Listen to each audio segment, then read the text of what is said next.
રાજકોટના જંગલેશ્વર વિસ્તારમાં આજે વહેલી સવારથી જ મ્યુનિસિપલ કોર્પોરેશન દ્વારા ડિમોલેશનની ઝુંબેશ શરૂ કરવામાં આવી છે। રાજકોટના ઇતિહાસનું આ સૌથી મોટું ડિમોલેશન માનવામાં આવી રહ્યું છે, જેમાં કુલ 1400થી વધુ મિલકતો તોડી પાડવાનો લક્ષ્યાંક રાખવામાં આવ્યો છે। આ કામગીરીને પગલે સમગ્ર વિસ્તારમાં ચુસ્ત પોલીસ બંદોબસ્ત ગોઠવી દેવામાં આવ્યો છે। પરસોત્તમ પીપળિયા સહિતના લોકો જંગલેશ્વર વિસ્તારમાં પહોંચ્યા હતા। પરસોત્તમ પીપળિયાએ જણાવ્યું કે અમે આજે મદદ માટે આવ્યા છીએ। અમે 3000થી વધુ ફૂડ પેકેટ અને 5000 પાણીની બોટલો લાવ્યા છીએ।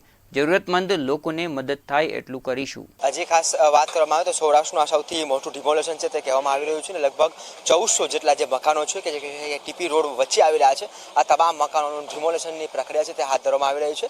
રાજકોટ મહાનગરપાલિકા દ્વારા કહી શકાય કે આજરોજ સવારથી જ આ તમામ જે મકાનો છે તેને કહી શકાય કે પાડવામાં આવી રહ્યા છે। અનેક એવા લોકો છે કે જેના કહી શકાય કે સંપૂર્ણ મકાનો છે ત્યાં ટીપી રોડમાં આવતા હતા ને તેને પાડવામાં આવી રહ્યા છે। તો અમુક એવા મકાનો છે કે જેમાં કહી શકાય કે માત્ર આગળનો ભાગ છે તે આ ટીપી રોડમાં કપાતમાં આવતો હતો। આજે દ્રશ્યો છે દેખાડી રહ્યો છું કે જ્યાં માત્ર કાટમાળ છે નજરે પડી રહ્યું છે ને જેસીબી દ્વારા લોકોના મકાનો છે તે પાડવામાં આવી રહ્યા છે। ખાસ કરીને કહી શકાય કે તંત્ર દ્વારા અલગ અલગ ટીમો છે તે બનાવવામાં આવી છે। અલગ અલગ કહી શકાય કે અધિકારીઓ છે અહીં મોજૂદ છે।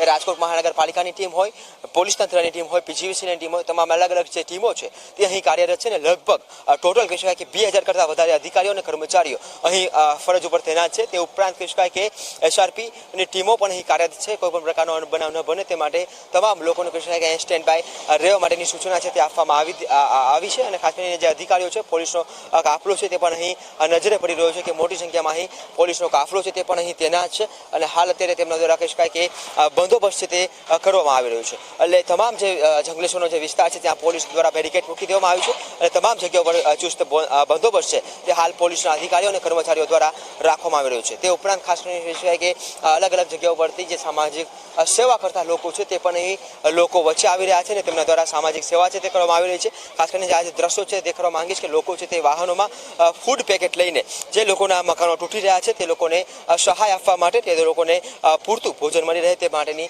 વ્યવસ્થા અલગ અલગ જે સામાજિક સંસ્થાઓ હોય, સેવાકીય પ્રવૃત્તિ કરતા લોકો હોય તેના દ્વારા શરૂ કરવામાં આવી છે। ખાસ કરીને આ ફૂડ પેકેટ છે તે પણ અહીં તૈયાર કરીને લાવવામાં આવ્યા છે અને આ તમામ લોકોને ફૂડ પેકેટ મળી રહે, નાના બાળકો છે ભૂખ્યા ન રહે તે પ્રકારની વ્યવસ્થાઓ પણ સામાજિક સેવાઓ દ્વારા કરવામાં આવી રહી છે। તે ઉપરાંત પાણીની બોટલો સહિતની જે વ્યવસ્થાઓ છે તે હાલ અત્યારે આ તમામ જે લોકો છે, સામાજિક સેવાકીય પ્રવૃત્તિ કરતા લોકો છે તેના દ્વારા કરવામાં આવી રહી છે। એટલે કહી શકાય કે જે અલગ અલગ રાજકોટ શહેરની સામાજિક સેવા છે તેમના દ્વારા માનવતા પણ દેખાડવામાં આવી રહી છે અને હાલ રાજકોટ મહાનગરપાલિકા દ્વારા જે ડિમોલેશનની કાર્યવાહી છે તે હાથ ધરવામાં આવી રહી છે। આ જે દ્રશ્યો છે કે જ્યાં ટીપી રોડ જ્યાંથી નીકળી રહ્યો છે તે ઉપરાંત રાજકોટનો જે જંગલેશ્વરનો કહી શકાય કે હાજી નદીનો પટ વિસ્તાર છે ત્યાંથી આ ડિમોલેશનની કામગીરી છે તે હાથ ધરાઈ રહી છે અને આ સંપૂર્ણ જે રોડ છે કે જ્યાંથી ટીપીનો રોડ છે એ નીકળી રહ્યો છે લગભગ 1400 જેટલા જે મકાનો છે તેને ડિમોલેશનની કામગીરી છે તે કરવામાં આવનાર છે। ત્યારે હાલ રાજકોટ મહાનગરપાલિકા દ્વારા એક આંકડો છે તે અત્યારે જાહેર કરવામાં આવ્યો છે કે જેમાં 700 કરતાં વધારે જે મકાનો છે સ્વયંભૂ લોકો દ્વારા પાડી નાખવામાં આવ્યા છે અને તે ખાલી કરી દેવામાં આવ્યા છે।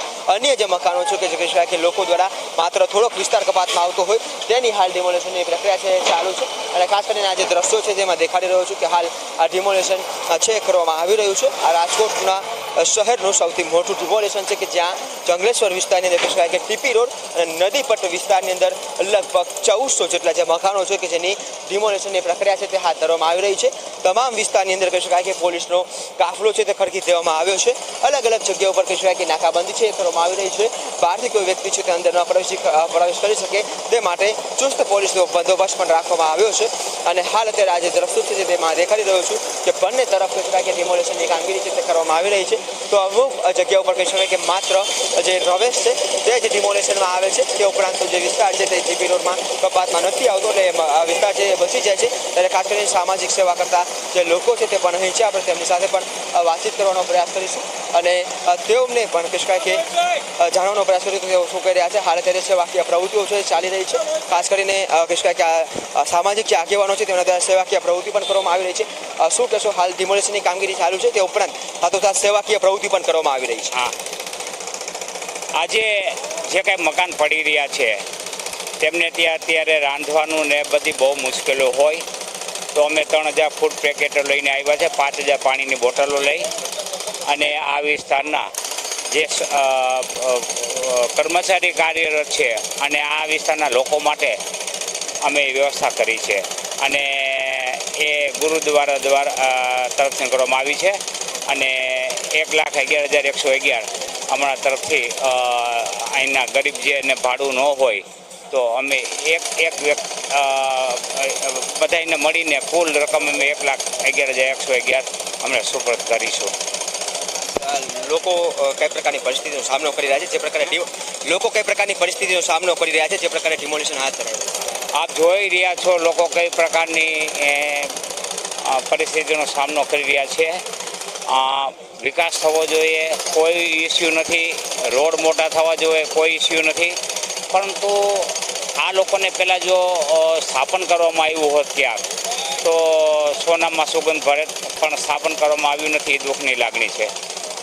કહેવાય કે પહેલેથી જો સ્થાપન કરવામાં આવ્યું હોત તો સુખની લાગણી છે તે કહેવાય કે વ્યક્ત થાત અને સોનામાં સુગંધ બને. ખાતે જે સ્થાનિક આગેવાનો પણ છે તે પણ અહીં છે. આપણે તેમની સાથે પણ વાતચીત કરીશું. શું કહેશો, હાલ અત્યારે ડિમોલેશનની કામગીરી ચાલુ છે, અનેક લોકો સામાજિક સેવા પણ કરી રહ્યા છે, વાસ્તવિક અત્યારે કઈ પ્રકારની પરિસ્થિતિ?